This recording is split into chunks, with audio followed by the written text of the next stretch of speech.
Hi there, I'm Cory. And I'm Laine. If y'all are looking for a little American magic, then put away your athames and wands and dig out your box of roots, stones, and bones. This is New World Witchery.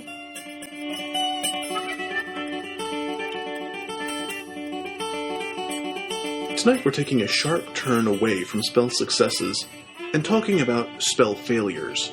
Plus, we've got our regular segments, Witchcraft and Spelled Out.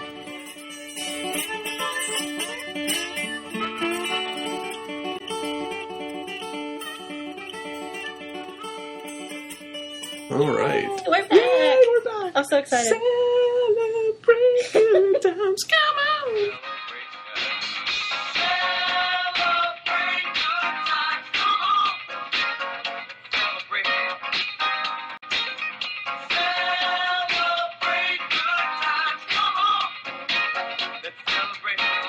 It's a celebration. I've missed the podcast. I know, I don't know, it feels like it's been forever, even though it's only been a few weeks since we did that special, but still, I really feel like we're coming back this time. It's Yeah. great. I love it. we have an actual episode with segments and bits and pieces and all sorts of goodies. Yes. So, what are we talking about today? fail. Yeah. We're going to talk about when magic is full of fail. What do you do? Some examples. How can you fix it? Lots of examples. Lots and lots of examples. So we're just going to kind of talk about that. We're also going to get into things like what we expect out of a spell and what actually happens, and how sometimes those things don't exactly match up, but often in very serendipitous ways do. Yes. Okay, so you want to go ahead and start? You have more than I do, because I can't remember. So I think I pushed my failures out of my head. So I'm glad you repressed so well. It makes our friendship work so much better. Okay. So you start. All right. The first one I'm going to talk about is one that actually I believe I mentioned before.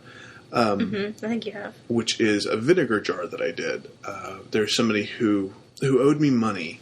And actually, it's not so much that he owed me money as he had control of money that should have been in my control. Okay. Which is a very strange way to put that, but... I know what you mean, though. Yeah. Anyway, so it's somebody who had money that was my money and was not letting me get that money. So if that's not vague, I don't know what is. Oh, you can't be too specific, or it gives away. I know. I mean, I know who you're talking about, but anyway. I think you do, yeah. Anyway, so he has this money, and I decided to vinegar jar him because I thought, if I make his life a little bit sour, and I put that in context of the money, I'm sure it'll convince him to do what I want him to do. Okay, so here's the thing. You actually have to put effort into magic. Really? Yeah, I know. You mean it's not just a cure-all? It's a shock. I did not just swish and flick. Didn't work that easily. I made the vinegar jar, put his name paper in it. I feel like I put one or two little money type things in there. Like I think I used cinnamon. I don't really know why I did that. And I certainly don't know why cinnamon and vinegar in any way match up. But anyway, so I did that. Sometimes you gotta go with your gut. I may have put some red chili flakes in there too, just to make it even hotter for him. But I did that. I shook it up the first time I did it, and then I just left it. And the way those spells work, you're supposed to shake them up regularly. You're supposed to interact with that particular spell bottle and talk to it and say, pay me, you bastard. And I didn't do that. I just did it once, let it sit.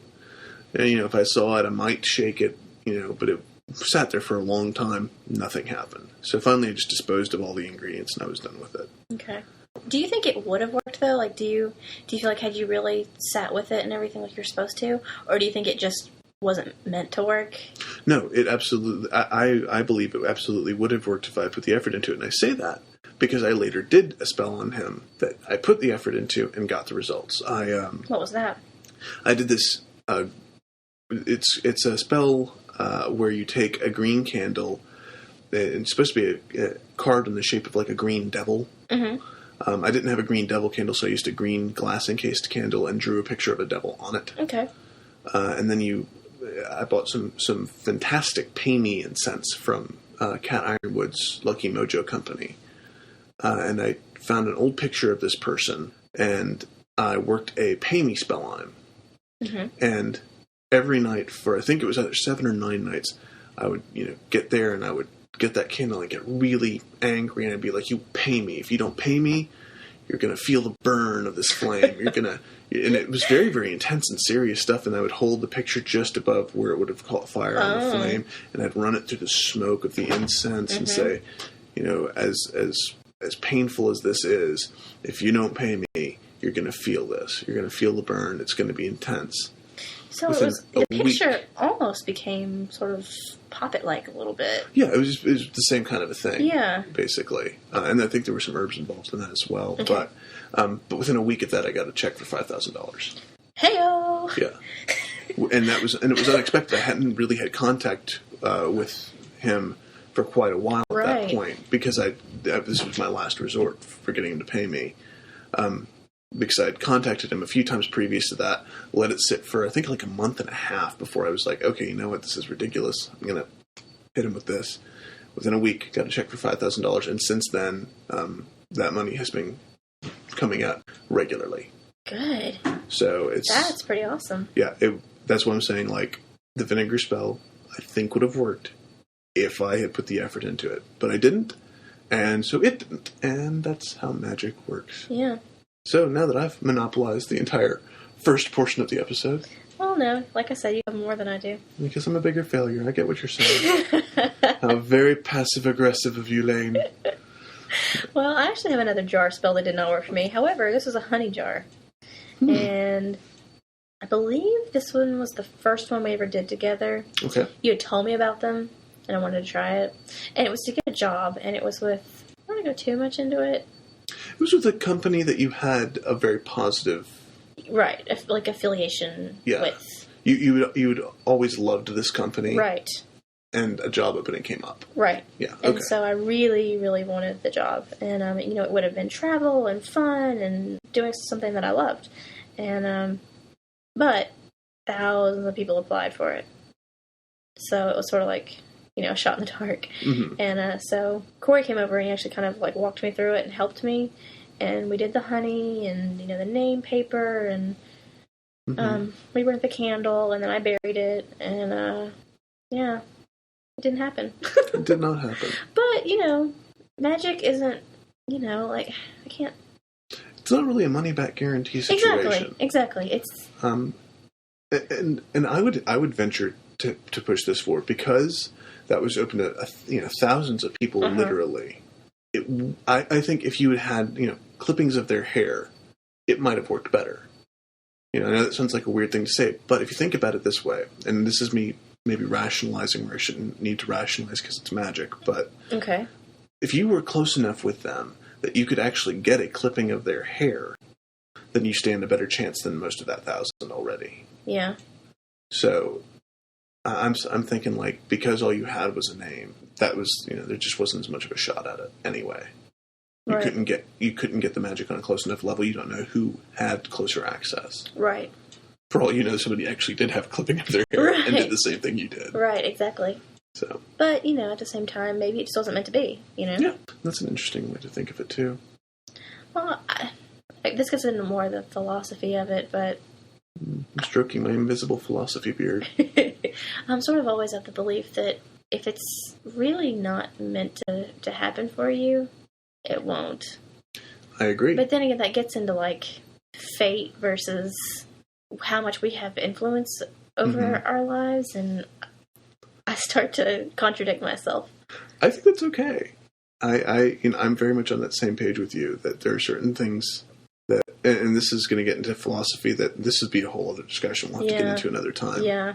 But I certainly feel like there are certain things that if they are outside the purview of your destiny, they're just not gonna manifest in your life. Right. Not that they couldn't, but that for whatever reason it's just not prudent. It's just not feasible. It's not going to happen. But that's just a personal opinion, and we'll get to that someday. Yeah, I'm sure we will. Far down the road when we've read a lot of Kierkegaard and Kant and I don't know, Nietzsche. No, thank you. No Nietzsche. No, I'm pretty much done reading. Oh, okay. Did I just say that? I can't believe you said that. No, I'm not. I'm done reading philosophy. How's that? Fair enough. Okay. Let's see. The next one, I'm going to throw a couple out there right now. I've been part of several dedication or initiation rituals in different capacities at different times. And I gotta be really honest, I don't have a lot of success with those. I just really don't. They don't stick, they don't hold. Or something goes awry during them. Okay. A good example is when I was studying with the Gardnerian Coven. I underwent a dedication, and almost immediately afterwards realized it was completely the wrong thing to do.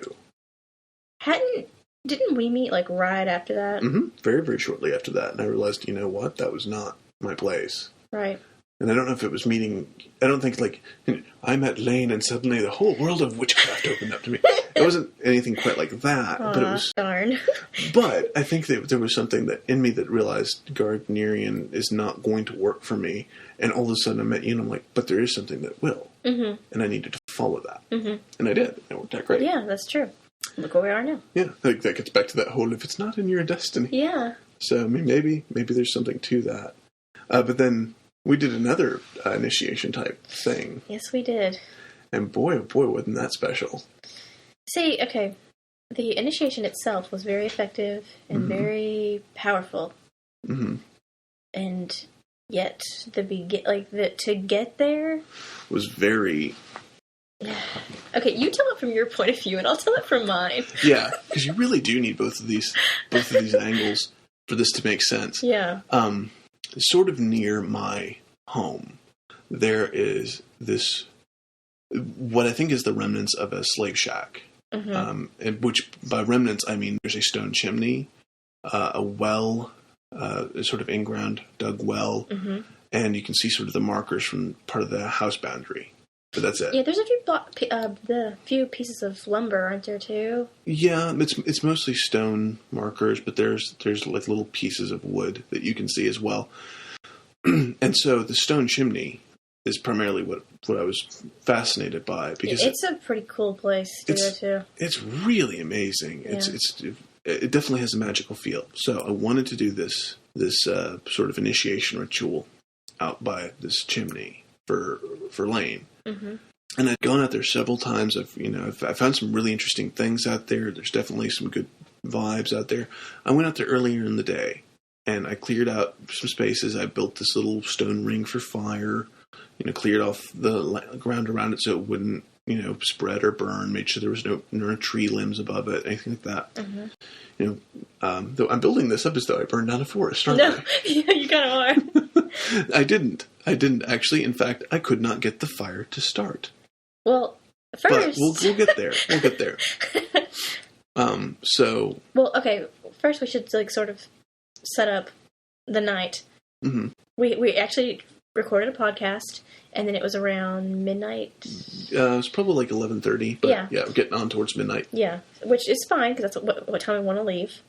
So we put on our shoes, and, we hike out there. And, we've got, this backpack of stuff. We've got, a lantern. I mean, we look a little odd. Yeah, but it's late, not many people are out. No one was at the It's just, if someone kind of looked out their window, they'd be like, what are they doing, But, so anyway, so we hike up the road, and then, the road ends, and, you come to the forest. And that was so Cory went by himself to set up, and I stay behind because, we want me to come in blind, kind of. Not blindfolded necessarily, because I would probably trip over a branch and kill myself. You would have gone right down that well. Yeah, but, we just kind of wanted the atmosphere. We wanted it, yeah. I agree. Yeah, I think everybody will understand what we're talking about. But, so anyway, so Cory leaves behind his phone with me. Right. Because while I am very witchy, I'm also very aware that should there be an emergency situation, it's nice to have a way to call an ambulance. Well, exactly. And also, I wanted something on me to have an excuse to be there. If someone else happened to be walking late that night, I could, sit down or just, have that phone and be like, oh, I'm just calling someone.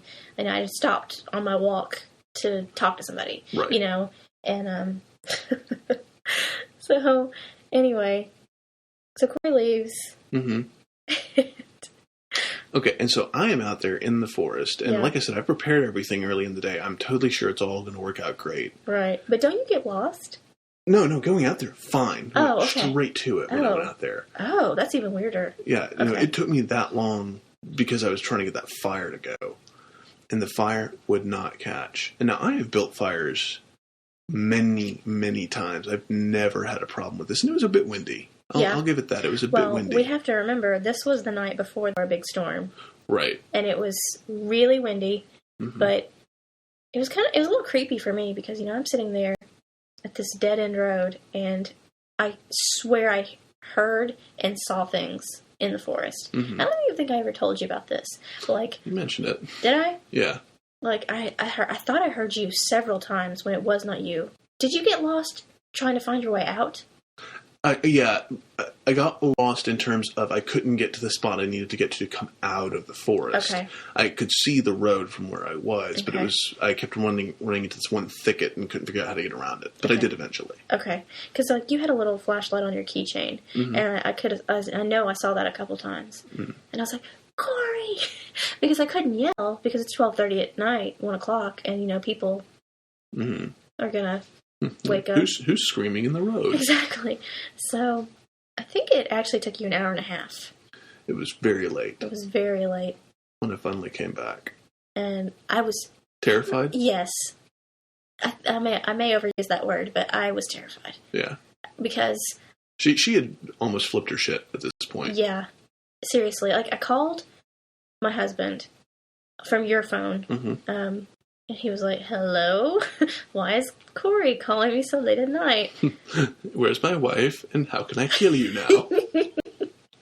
Well, luckily he was up, and he knew, that we had plans and what we were doing. And I was like, okay, so we've planned this ritual, and Cory's been gone for an hour and a half, and I left my phone at home, and Cory's wife is in bed, and I don't know what to do. And he's like, well, do you want me to come get you? And I'm like, no, because Cory's still in the woods. I said, he could be hurt and calling out for me, and I do not hear him. I was like, I really don't know what to do. And finally, I think actually I was on the phone with him, and you came walking out. And I was like, oh, thank God, there he is. So I was like, okay, I love you, we're fine now. I'll talk to you later. And I'm sure he slept great that night. I need to buy him a beer.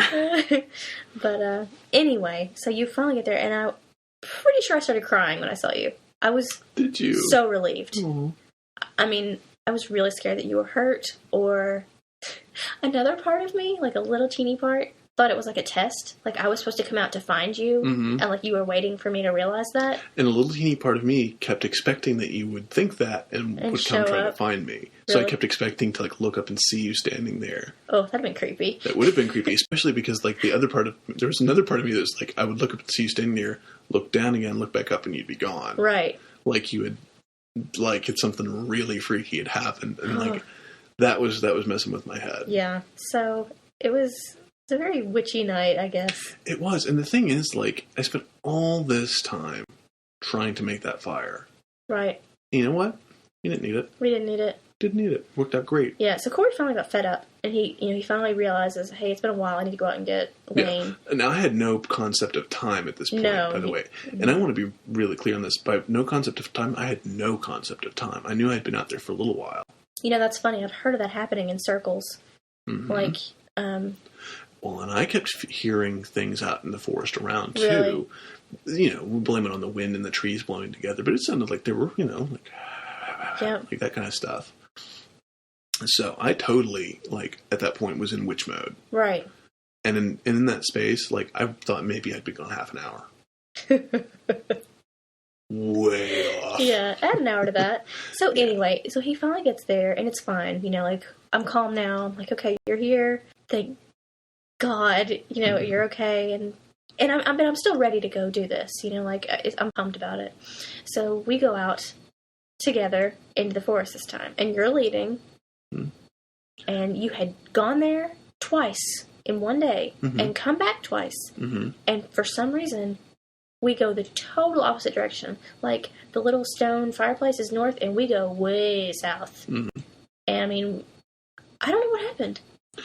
It was weird. It's not to over mythologize it, but there's this thing about, you visit the land of the fairy, you come back out and you can't find it again, no matter how well you know the way there. Right.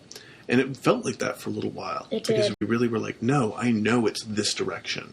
I know it's here. Right. And we couldn't find it. But then we did. But then, didn't we go back to where we could see the road?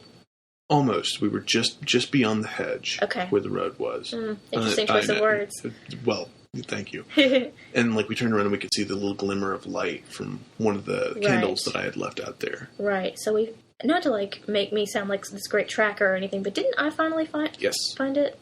Yes, you found our way in and out at that point.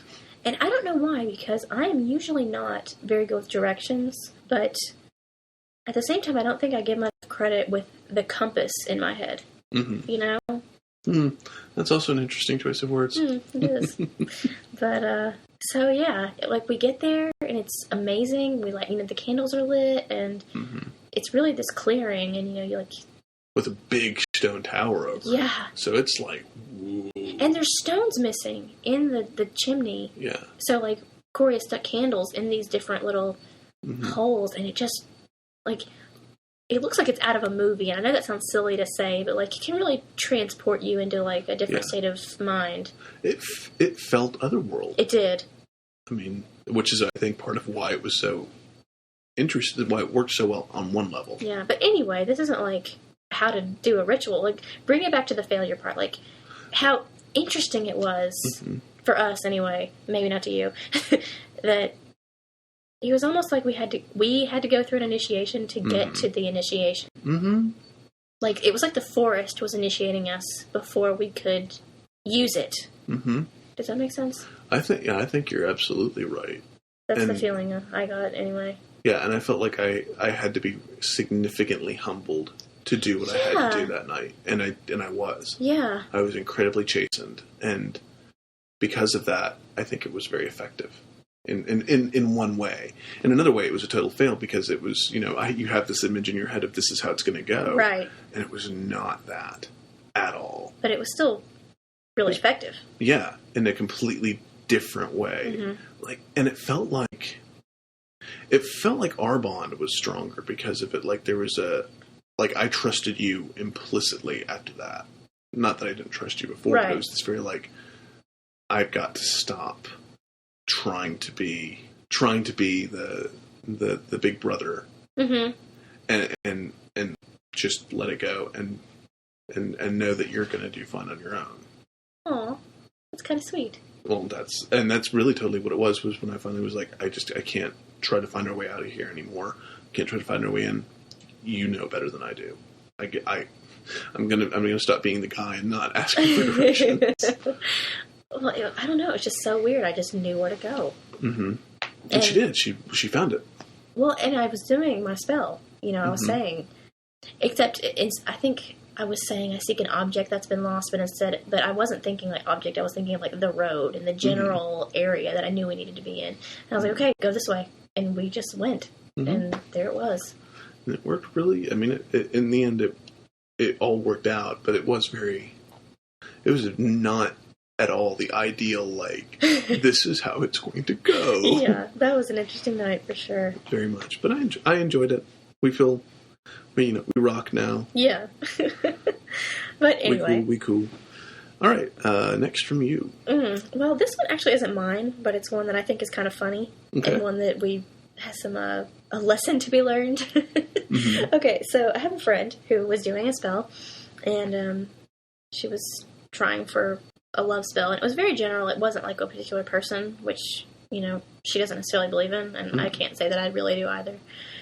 Which is fine if you do, but, just my ethics, I don't really believe in. It's how you personally operate. Exactly, in that type of love spell. So it was very general. It was just, I want to find love. I want to find, a person to be with for a little while, even if it doesn't last, But she was like, I want this person's love. So she said something along the lines of, may he love me as the day is long. Mm-hmm. May he love me as much as the day is long. Something like that. Mm-hmm. So anyway, we do our spell, and, like, I'm helping her out, so I'm kind of along for the ride, and she says that, and it's really off the cuff. Like, we haven't written anything. It's just, and she's really good at, like, improv type of stuff, too. So, then, like, maybe a week passes, and we're hanging out with some friends. Mm-hmm. And, it's someone I used to work with, that we both went to high school with, and, we end up getting very, very drunk. It's always the best way to do magic. Well, we weren't thinking about the magic then, And so, she ends up with this guy for a little while. Like, nothing torrid, just, probably some heavy making out. Whatever, I don't think she'd be upset if I were telling this.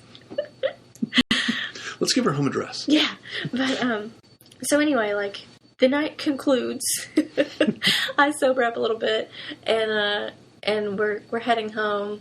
And she was like, that was probably a mistake. And I said, well, what are you going to do? It's already happened. She's like, yeah, I just don't think that anything's going to come of that at all. And she went, oh my God. I was like, what? She said, it was that spell. I was like, what are you talking about? And she said, well, what did I say? I was like, well, as the day is long. She's like, yeah, one day. That is what I asked for. It's for one day only. And I was like, oh no. And it made so much sense. And mm-hmm. It's funny because, like, in a way, that spell succeeded. Mm-hmm. So it's a total success. But not the way she wanted. Exactly. Right. So, like, the whole point and lesson behind this, I guess, is you really have to be very careful about the words you're using if you're writing your own spells. Or even if you're not. Like, when we first got together, you had written something mm-hmm. in some sort of ritual that we were doing. And I was like, can we change this? This makes it sound like this to me. Like we're... Mm-hmm. I don't remember the exact wording, but it doesn't matter. But anyway. I think it was something like Satan, Satan, hail Satan, and you were not comfortable with that? It was something like... You wanted hail long ears and cottontail. Lords of the grassy meadow. It was something like... It sounded like we were... like bowing down to the god and goddess that we were using, or not using, but worshipping, I guess. I'm just picturing snorting a god. But anyway, I just didn't like the way it sounded because it sounded very supplicating. Is that a word? Sure. Just very sort of subordinate. Yes, exactly, and I don't really worship that way. Subjugated. Yes. That's what we're going to Thank you. Subjugated. Thank you. Okay. We like English. We do. It's our favorite. And our degrees. Woohoo! And I can't even speak. But anyway, so, you have to really look at the words that you're using, whether you've written it or someone else has, and, see if that'll work for you and, like, what it's really saying. Mm-hmm. The English language has so much subtlety to it. Mm-hmm. Any language, I think. Well, does. yeah, but in my opinion, English especially, because we have so much more vocab than certain languages. Fair enough.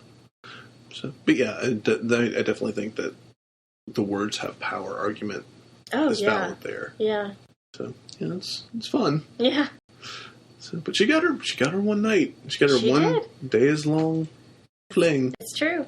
So let's see. I'm going to kind of try and condense so that our lists match a little bit better. Let's see. Okay, summoning spells. I've tried a couple of different types of summoning spells. Some are successful in ways, and some are just not. Let's see, one type of summoning spell that I've not had a whole lot of success with, but I know you have, mm-hmm. is weather. Yeah. Not great with it. It's not my forte. I'm able to do, like, protection weather type magic. Mm-hmm. Because you've cut the wind before, right? Exactly, and, like, that kind of stuff is fine. Because I think there's something about, like, that having that overwhelming need mm-hmm. not to die. Yeah. That you're like, oh, that somehow worked. But, like, I know I used to do a lot of, like, I would try to do snow spells. Mm-hmm. And get snow to fall. And it's really funny. The reason that I want snow has nothing to do with I want out of school or work. I would have still had to have gone. I just want snow. Right. I just like it. See, my weather spells, I don't think I've done one since I've been out of high school. No, you did one. Since you were out of high school, you didn't mean to do it. Oh, that's right. We talked about that. Yeah. That rain one, yeah. Heck, that initiation spell kind of was... Oh my gosh. Yeah. That wind and... Yeah, we had... As soon as we finished, like, we walked in the door and, like, the heavens opened up pretty much. Yeah, and didn't stop opening up for quite a while. Yeah, that was scary. It was intense. So anyway. Back to snow. But, like, I always did it out of, like, oh, God, I don't want to go to school the next morning. But in your defense as to why it hasn't worked and why mine did, I always had friends with me. Mm-hmm. And, like, not only would I do the knot magic, but we would literally do snow dances. Like, I know that sounds really crazy, and, you know, like, we would get out after, because it was usually after plays, you know, after practice. So we would stand outside and wait for our parents to come pick us up. Or, you know, like, a few people with cars would stand around and just chat. And we'd be like, okay, guys, you know, we really want snow tomorrow. They're calling for it. You know, we have to really help it along.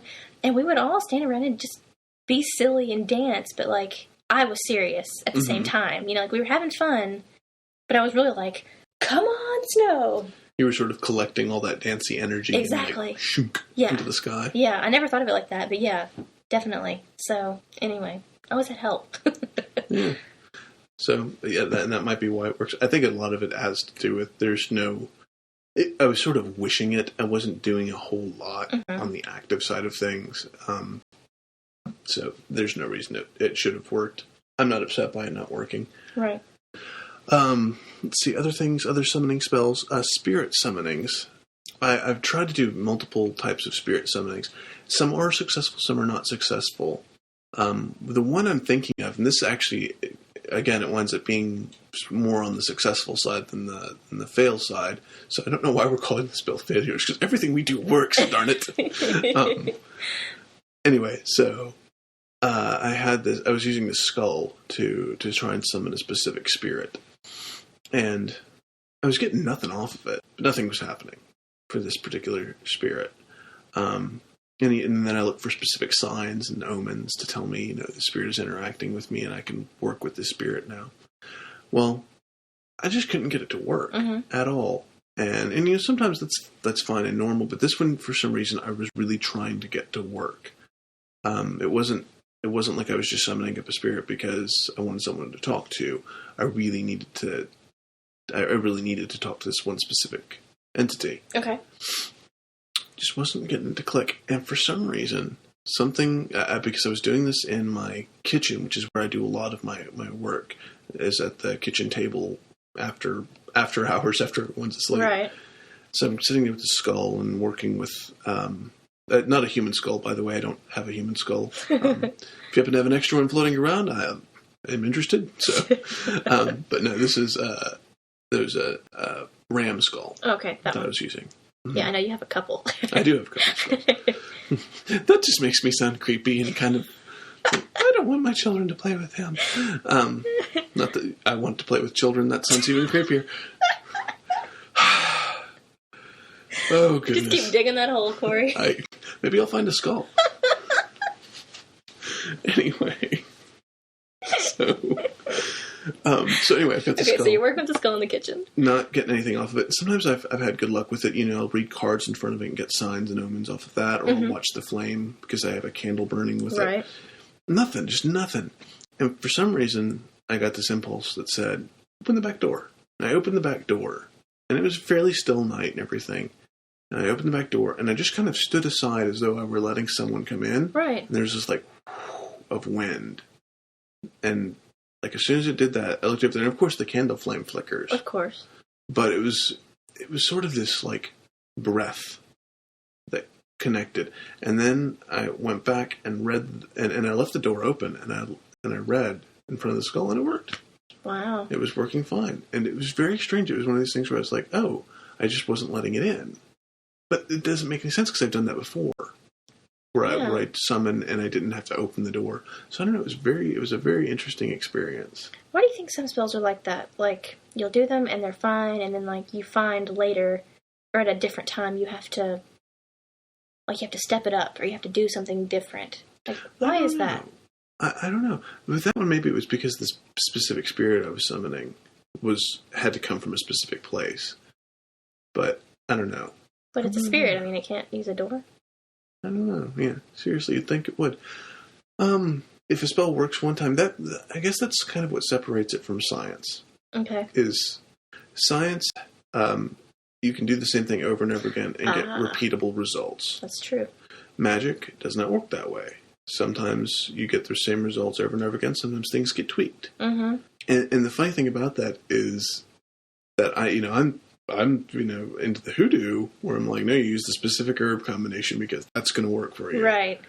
But I mean, there has to be some room for negotiation in there, because sometimes what you need is going to depend more on what's available or what's appropriate. Or what they want. Yeah, or what that spirit wants, what that spirit needs. So yeah. Very interesting. Indeed. So about any other sort of summoning or? Yes, one other summoning spell I'd like to talk about. This was a fail on my part. Okay. Not a fail on the spirit's part, not a fail on the summoning, a fail on my part, personally as a human being. Which is, one night I was out at the crossroads, and there's a stone wall that I usually work behind at the crossroads because it hides me from the view of the road. And there are cars that pass this crossroads, so I don't like to be... Right. It's not heavily trafficked, but it's... But they still go through there, yeah. There's cars every few minutes. So there was also this really cool tree in that area, and I was... Oh, yeah. And I was actually working with this another spirit that I was trying to do some honorific work.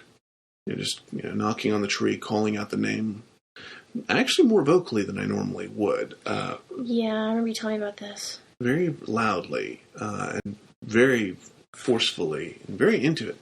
And I felt very good about it, and I felt like everything had worked out great. It was fantastic. Yeah. Not self-conscious at all. Not like... Wasn't paying attention to anything around me. Right. Okay. So I'm at the crossroads, and as soon as I finish this thing, I turn around, and from where that wall is, I can see straight out to one specific spot near the end of a fence. Mm-hmm.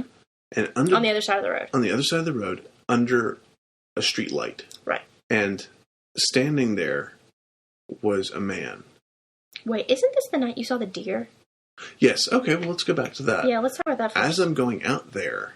To the crossroads. Just before the crossroads, there's this little stand of trees that leads on up to a larger forest area. Mm-hmm.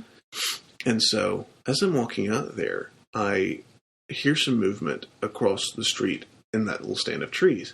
And I look out there, and I can see these eyes. Which is kind of creepy, but I could tell it was an animal, and I could tell it wasn't like a cougar or something. Or a dingo. Not that we have dingoes. Or, whatever. Dingo ate my baby. Dingo ate my baby. So I've got... I know this is some sort of an animal that's probably like a horse or a deer. Okay. It's the right size for that. Okay. I get a little bit closer, and I can see the shape now. It's definitely a deer. And it walks right out of the forest. Towards you. Towards me, looking right at me, totally fine. Just kind of stares at me. And now normally a deer, if it sees a person coming anywhere near it, it's going to try and get away. Well, I have a lot of deer in my backyard a lot of times. I've noticed they'll kind of freeze and look at you, and their tail will flick, especially if they're the white-tailed deer, to warn any other deer. Mm-hmm. And they're like, hey, stop.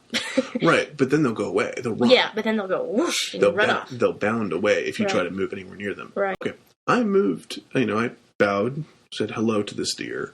So I'm like, I'm going to be sort of near your space, just letting you know. So I walk up a little bit further. The deer just keeps watching me.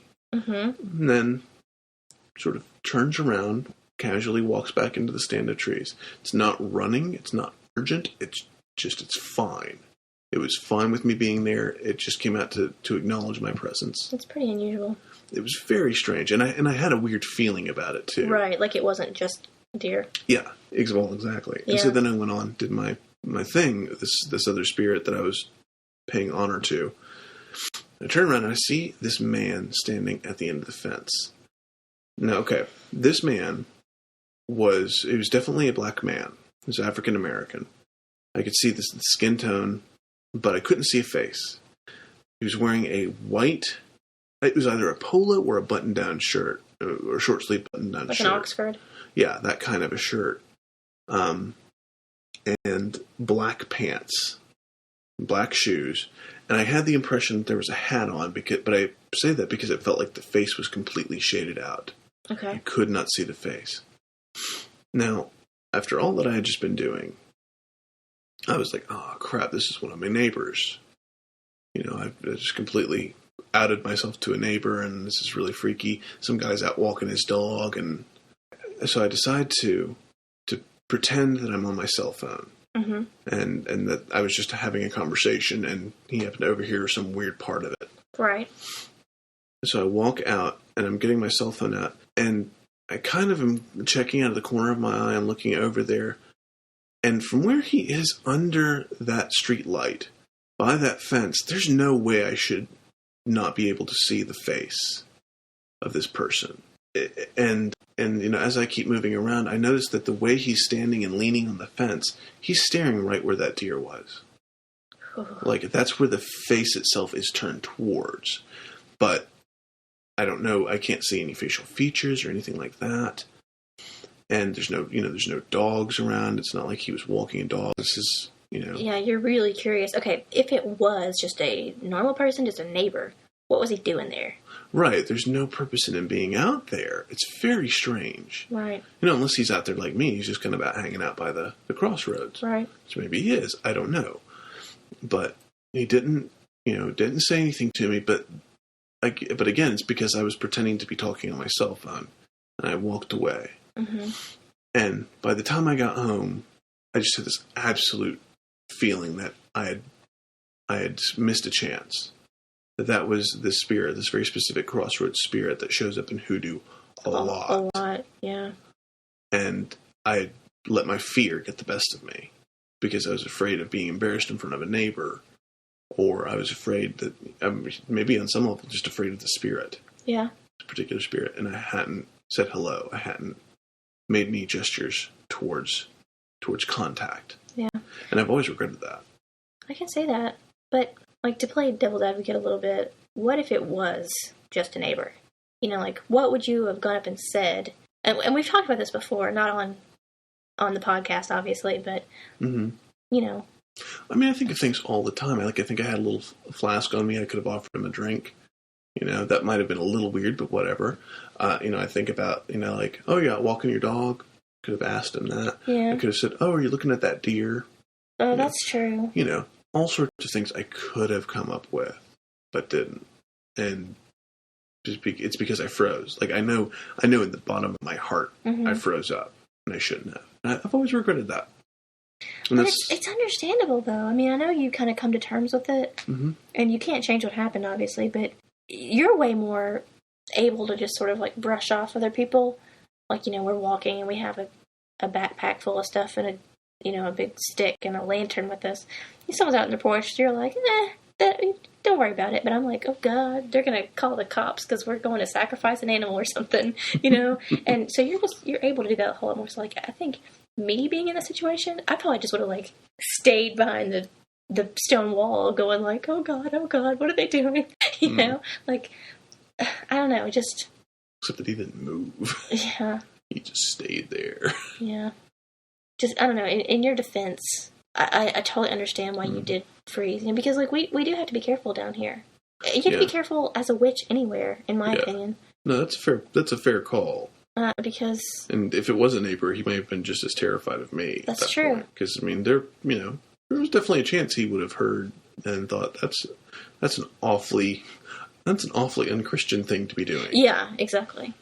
So, that's fair enough. But, I mean, at the same time, like, there was a gift that came out of that, which is that it told me that one of the primary functions of my spiritual witchcraft is to beat fear, is to overcome fear. Okay. Which is why I'm fine wandering out in the middle of the woods at midnight. You know? I still have that to overcome, but then again, I'm terrified of wandering around in the dark in my own bedroom, so... Yeah. And so that's just absolutely where I come from on it is, if nothing else, I came out of that with the gift of, if I feel afraid, then I'm doing something right, and I need to overcome that. I have to beat it. Okay. I can respect that. All right. What about your next fail? Tell me how you're inferior. Well, we've talked before about the hex that we've done, and we plan to, like, discuss it in depth. We have a few more podcasts under our belt. But the whole thing was, I worked at a job. It was with children. my boss was not only ignorant, but words I should not say in a public forum. She was just awful. I don't really know how to describe it without being too specific. Just take my word. She was awful. Mm-hmm. Like, not just in she didn't know how to do her job, but in that how she treated people and how she treated the children. Right. And you're not the only one who was under that impression. You had an entire slew of coworkers. Definitely. It wasn't just me being crazy. Right. Which, can happen. That's fine. But, right. Yeah. But, for one example, she let a child wander around. Yeah, this is after I left. I quit when I got my review that was lies about me and major embellishments about, little incidents that had happened. Mm-hmm. And, because I wasn't perfect. Nobody is at my job, but this I couldn't take, Mm-hmm. So, anyway, I left. And I found out later from someone who I know that still worked there, the child had opened the door and wandered right out and nobody knew for a good 20 minutes. Mm-hmm. And the only reason they did know is because the child went and found a parent. Yes. Yeah. So clearly this person is incompetent. Exactly. Should not be there. Anyway, so we do this hex, and big old honkin' hex. Yeah, it wasn't like... It wasn't like, we hope she stubs a toe. Yeah. I mean, it was not any, physical harm. It wasn't anything like that. It was just, we want justice. I was so angry, and I still am, but...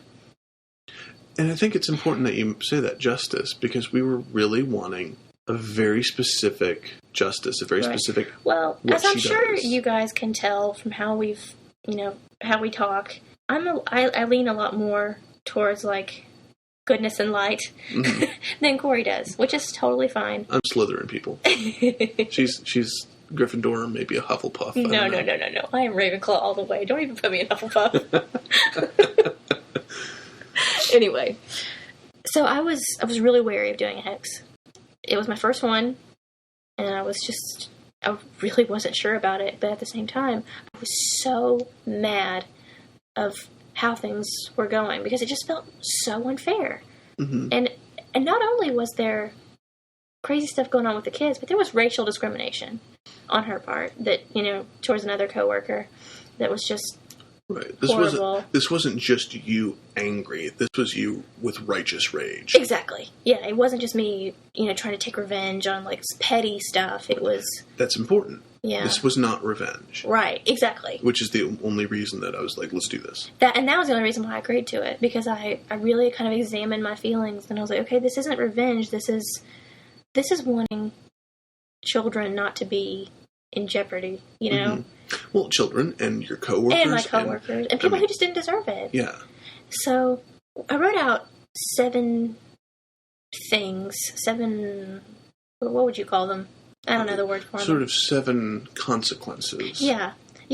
So, I know one of them was...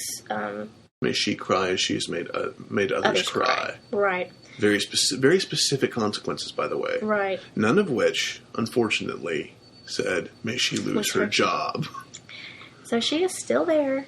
There's been some upheaval, and there's been some crazy stuff that's going on, and she has cried because of stuff that's going on, but she still miraculously has her job. Mm-hmm. So... Despite, I think she's been investigated by the state at this point. Yeah, I don't know about that necessarily, but because I'm not there, obviously. Right. But, so I don't know if I would call it a fail necessarily. It feels like a fail, but maybe it isn't. Well, it's also cathartic. Yeah, that's true. Because, doing that spell was pretty cathartic. Yeah, it was. Purging. But, I still feel things are very... People. I still feel like things are unresolved with that. Do you feel like there were 7 criteria. I don't remember all of them anymore. I don't either. So I wonder if, all 7 of those have to be met, and when they are, what will happen. Interesting. Makes me feel like we're in a Japanese horror movie. I know. Before you die. 7 days. 7 days. Anyway, I think again, worked on the level, didn't work on another level. Yeah. But it worked on a level that we actually said and wrote out, but it didn't have power. It goes back to that words have power thing. But at the same time, it didn't work on the level that we set out to Right. for it to work at. Yeah.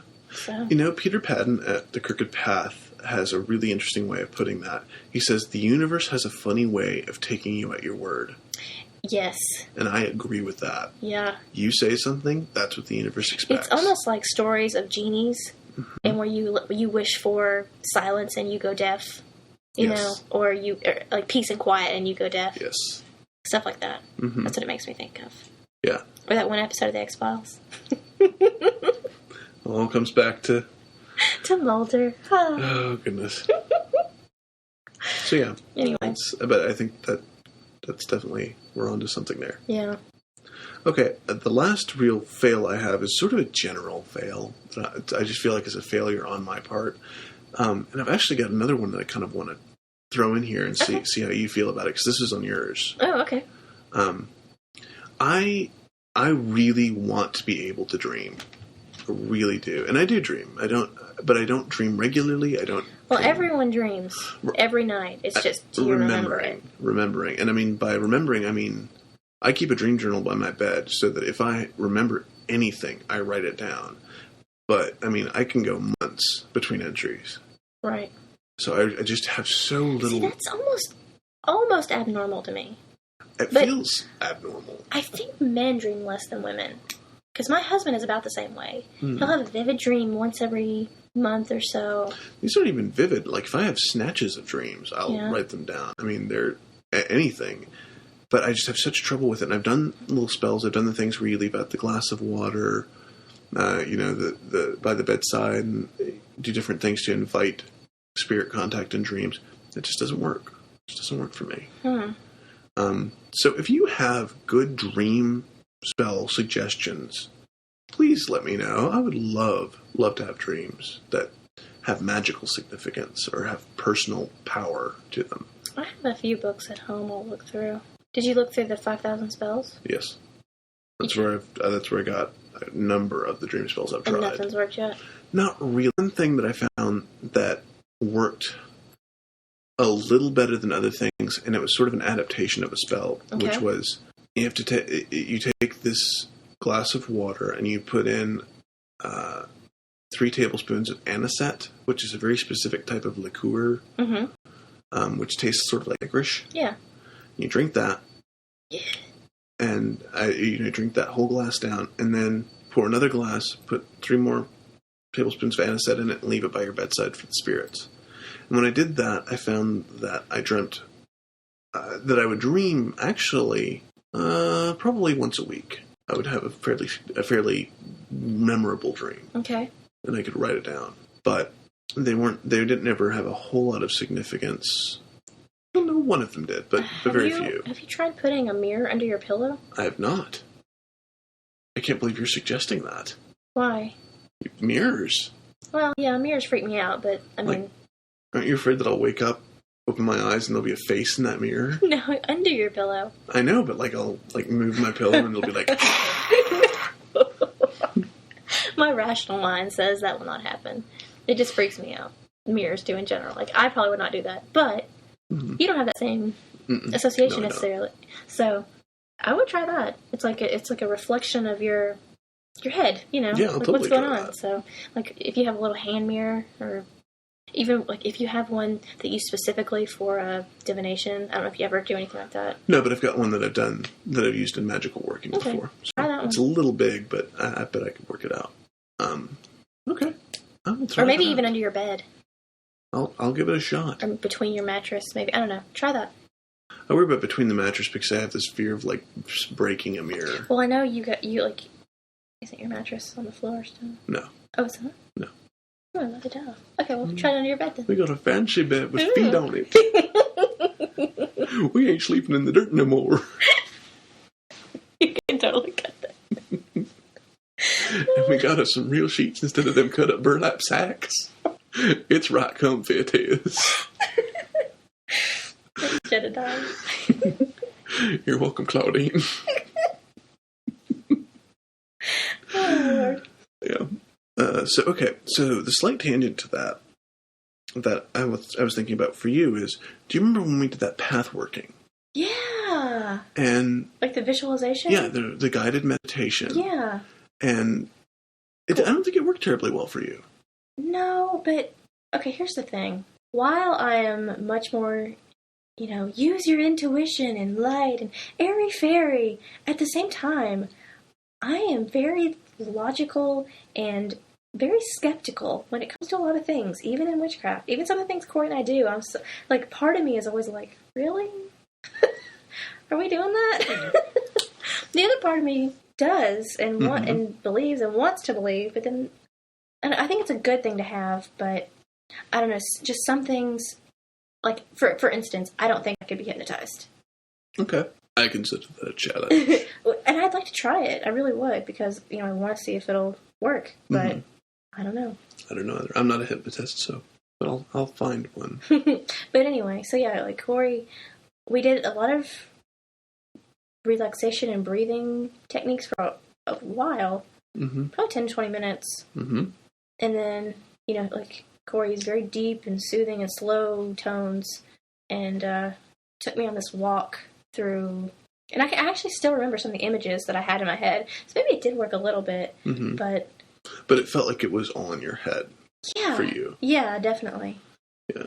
And that's what I'm very wary of that anyway, though, with anything that happens. I'm always like, well, is that me? Like, am I... Which is funny, because then, like, you're okay with the psychological explanation of the witchcraft. To some extent. I'm a bundle of contradictions. Indeed. Well, it's not necessarily even a contradiction, I guess. It's like it almost all makes sense in that context. Yeah. Sort of it all happens inside you. That's how my wife actually makes sense of all this. Really? And she's like, well, it totally makes sense if you think about it all being inside you. Yeah. But I don't think that's the way it is. That's just I kind of do. Part of me. I think it's like half and half. I think it's a fair... I have nothing against people who do that. I feel that it's not that way. Okay. So as long as somebody's not saying I'm wrong and it's all psychological, I'm not fine not saying something like you're wrong and it's not all psychological. So. It's not The Secret. No. It's and I do hear a lot of people compare magic to The Secret, and that kind of frustrates me.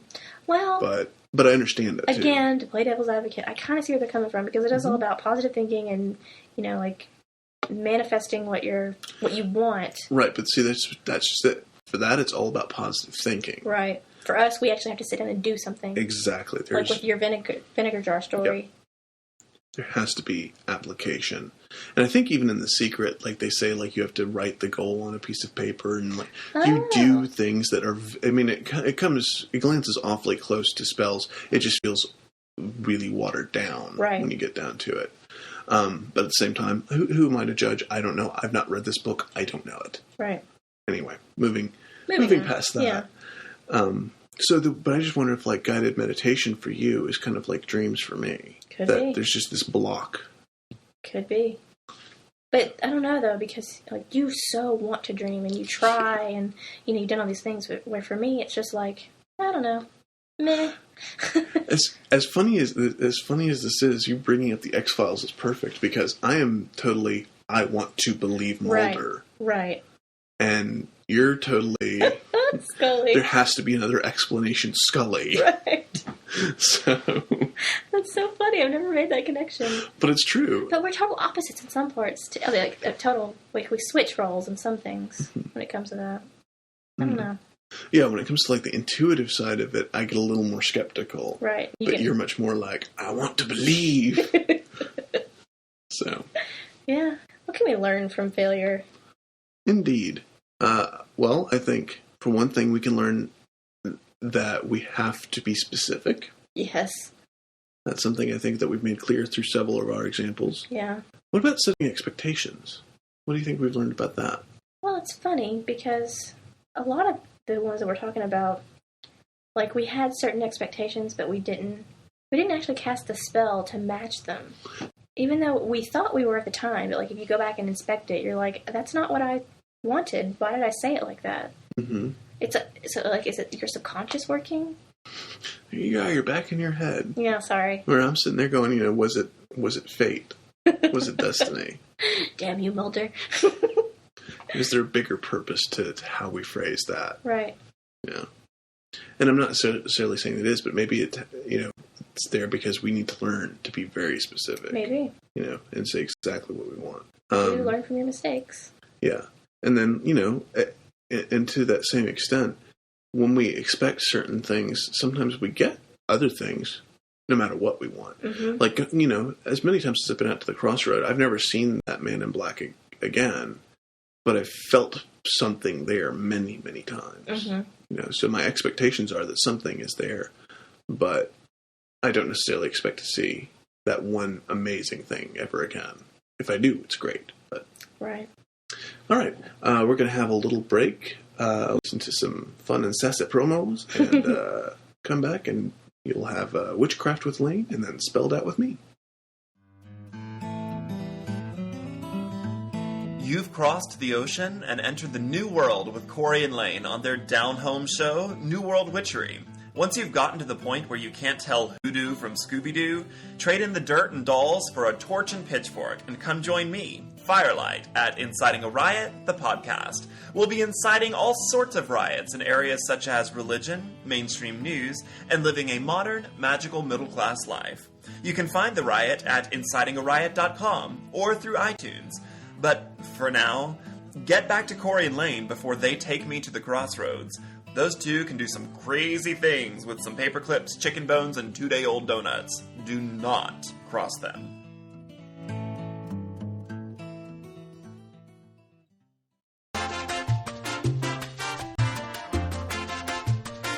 Hi, I'm Saturn, host of the podcast Pennies in the Well, where we journey into the depths of the human psyche and the far realms of magic for the joys of spiritual development. You can find me by doing a search on iTunes or Podcast Alley, or visit my website at www.penniesinthewell.com, because there's nothing quite like slipping into the well.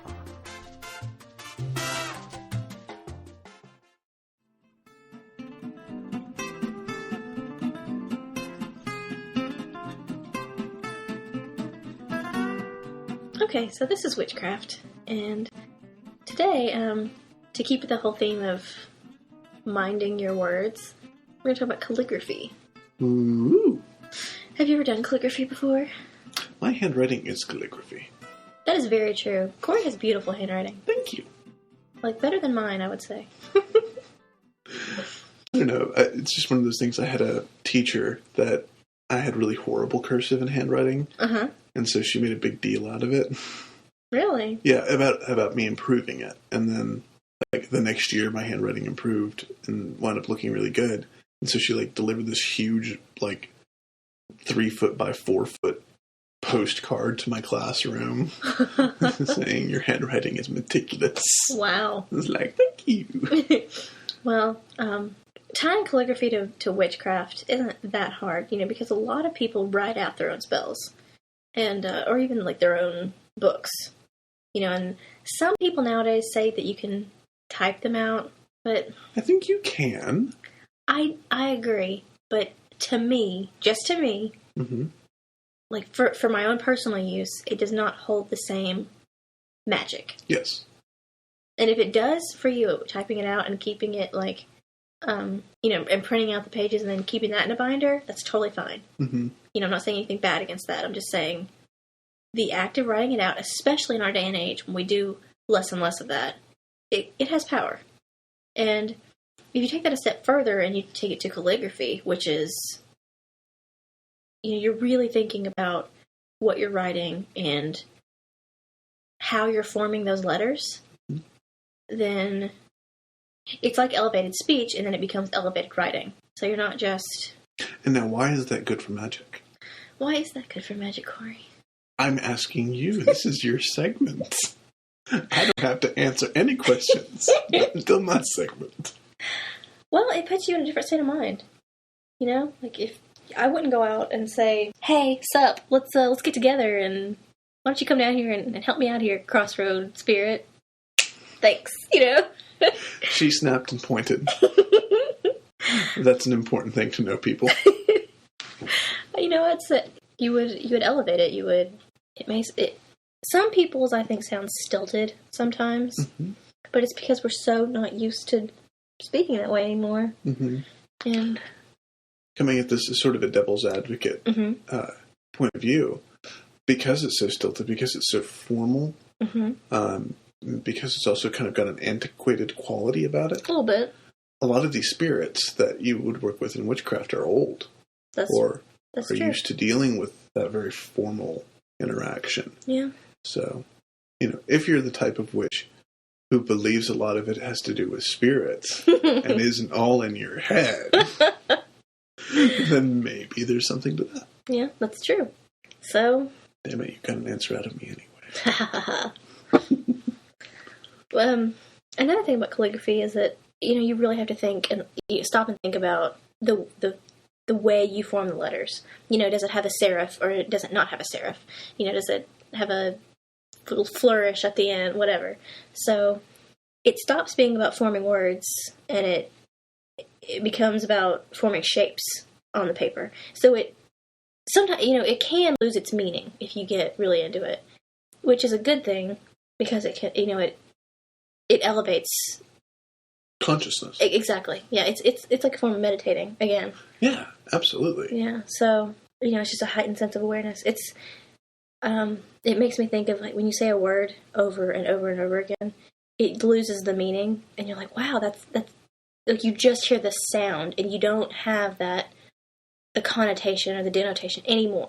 It's just sounds strung together in a weird way.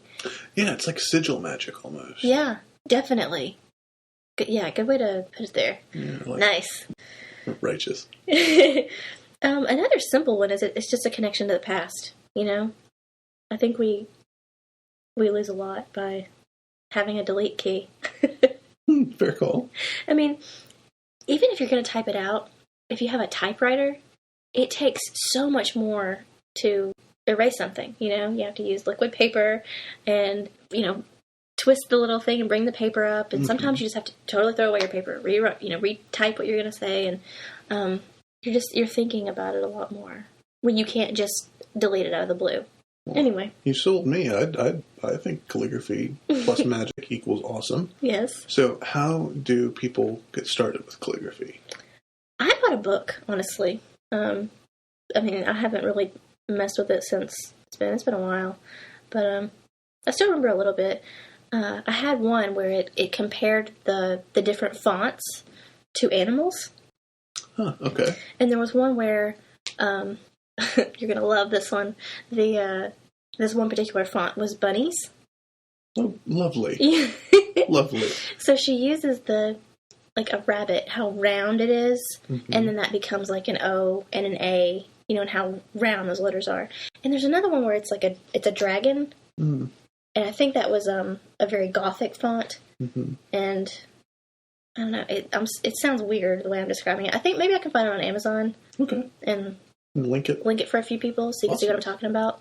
Are there special, I know I see like calligraphy pens. Are there special pens that people have to purchase or? Well, yes and no. I think you can do calligraphy with just a normal ballpoint, but it's easier to do it with a calligraphy pen because it has that curved nib, on the pen. So you can't necessarily make a proper serif, which is the little curvy point on a, on certain letters.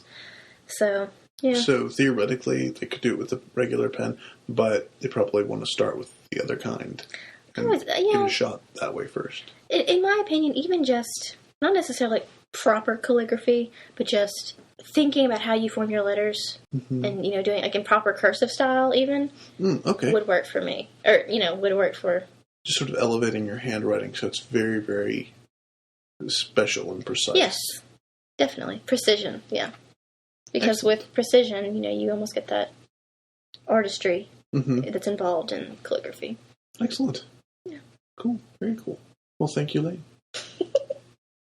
All right. Next up is Spelled Out with Cory. Again, with the pointing. Stay tuned. Thank you.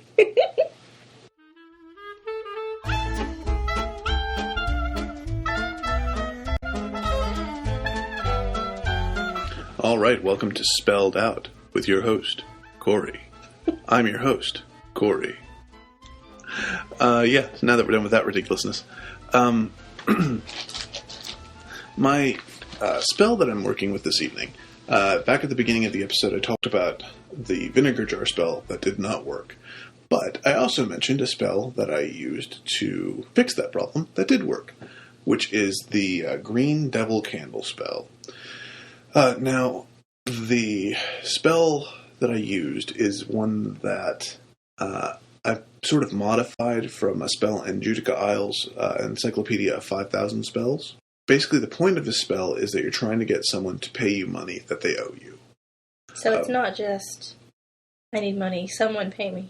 No, no. This is specifically for if someone has money that is yours, whether they owe it to you because they borrowed it, or it's wages held, or they somehow have access to your bank account or something like that. This is how you get that money from them. And I will go ahead and forewarn you now, this spell borders on hexing. If you are squeamish about hexing, then I recommend you find another spell or try to figure out a way to modify this one that works for you. Yeah, that will keep it from going that far. I'm not 100% sure how you do that. So let's get into the spell really quickly so you know how this works. The spell ingredients involve having a green devil candle. Now, this is a specific candle made of green wax shaped like a little devil. You can find them theoretically at Botanicas and candle shops in some places. Lucky Mojo carries them. Okay. Their stock is sporadic about this particular type of candle. The molded candles they don't always have in stock. You might even be able to find, if you're crafty about it, go to a craft store. You can sometimes find like Halloween soap molds and stuff like that. Oh, good idea. And use the melt your own, basically make your own. It might even be like a little devil head or something like that. The idea is you want something devil shaped. Barring that, you can also do what I did, which is you can get a green glass encased novena type candle, which you can actually, I find those in like Mexican grocery stores around here. Yeah. Or, I mean, I think you can even find some at Walmart, places like that. Really? Mm-hmm. We have a pretty high Latino population, though. We do. And so it might not be the same for everybody. Yeah, like if you're up in, if you're in, I don't know where. I don't want to make any generalizations, yeah, but, I don't know where they don't have a high Latino population. Exactly. Honestly, so if you don't have one, then it may be harder to find. But you can always order online. Yeah, you can order online. Honestly, you can go to, if you live someplace and you're not sure who will have them, if you have a Catholic church with any sizable congregation, most likely there's a store somewhere nearby that's going to sell those candles. Oh. So look for that. Look for religious supply stores.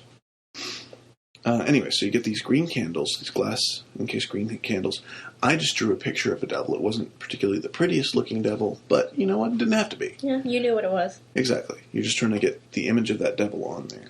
So, if I can interrupt, why do you want the devil? Not the devil, but a devil. A devil. Well, because you're trying to sort of bedevil them into paying you. The way the spell works is you agitate the person until they pay you. So it's sort of like they're poking them with their pitchfork. Exactly. Okay. You're sending a little imp to do your job for you, make their life uncomfortable until they do what they're supposed to do. That makes more sense. You anoint the candle with command or compel oil. You can use bend over. Bend over usually is used more for sexual or romantic type stuff. Right. And so I would lean towards using a command or compel oil. You can also add herbs like calamus root, also known as sweet flag. Licorice root is very good for this. Anything that's a hot herb, ginger, cinnamon to some extent can work this way. Red pepper is very good, black pepper. Okay. Anything like that is very good in this spell. You'll write the person's name on a piece of paper and put it under the candle. If you have any personal effects, I happen to have a photo that I used. Photo is good. Better is hair, nails, clothing, things like that. Mm-hmm. You can mix that into the spell too. You can either put it with a scrap of paper or I'll explain another way to use it in a second. Once you've written the name on the scrap of paper, anoint it with that command and compel oil. Anoint the candle with the command and compel oil. Put the candle on top of the piece of paper, preferably on a safe dish. Yeah. Don't burn your house down trying to do this. And then I like to have incense burning as well for this. And there's a great pay me incense that comes from, again, Lucky Mojo company that I use that was very, very effective. Could you make your own? You certainly could. Again, you would probably use commanding and compelling type of herbs. Licorice is good. Sweet flag. And then you would use money-related herbs. I think basil floats around in there is a good one for that. Okay. There's I'll see if I can come up with a better list for like money herbs. But really, honestly, if you have a fairly decent herbal magic book, you can probably find money-related herbs and commanding or compelling herbs pretty easily. Okay, so you burn your devil candle and you light your pay me incense. If you have any personal effects of this person, you can hold them just above the candle flame, above where it will actually burn, where you can feel a little bit of heat, but where it's not in danger of catching on fire. And you can also run it back and forth through the pay me incense smoke.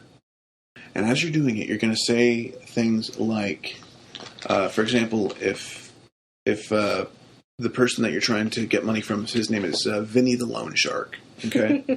So you say, Vinny, give me my money now.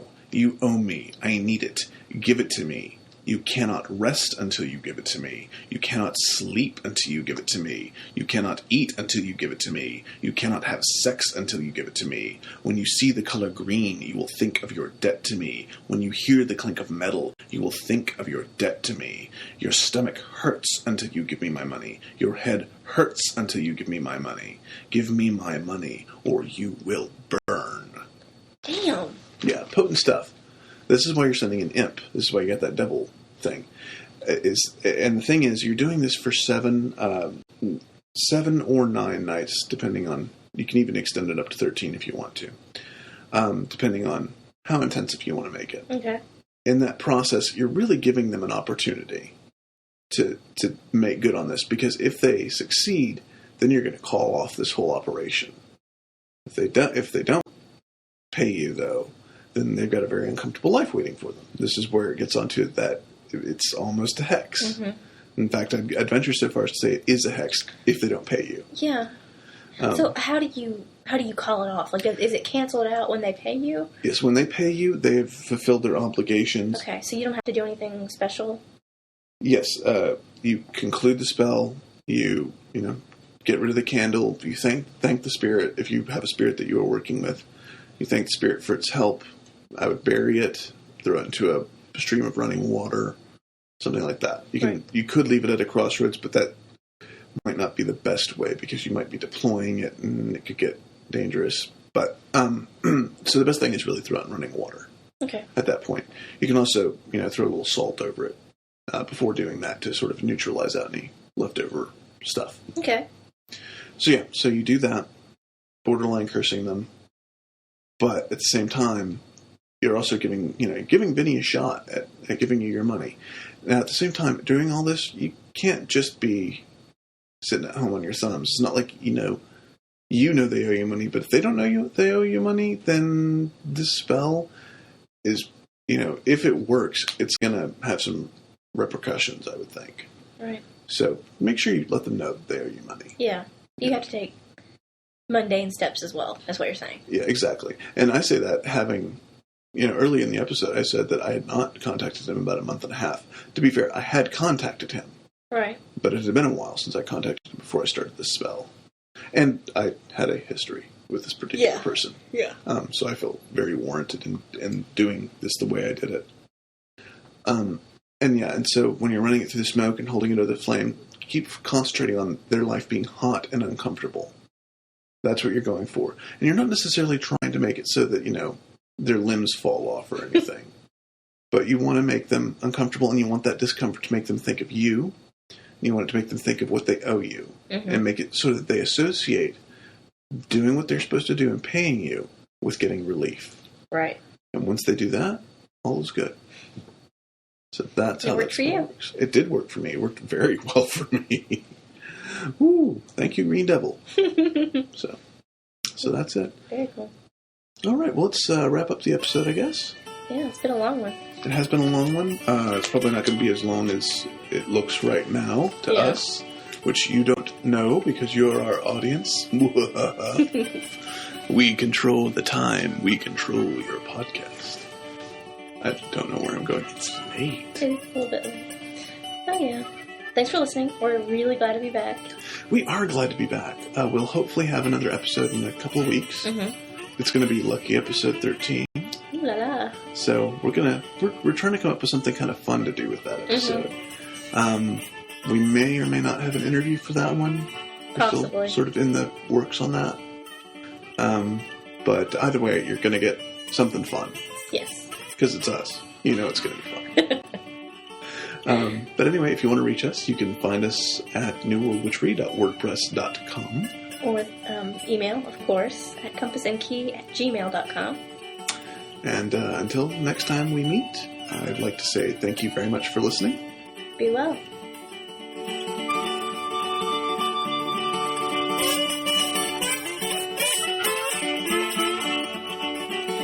New World Witchery is recorded using GarageBand on Mac. The song you're listening to is Homebound by the artist Jag from Cypress Grove Blues. It can be found on Magnatune.com. Magnatune, your source for PodSafe music.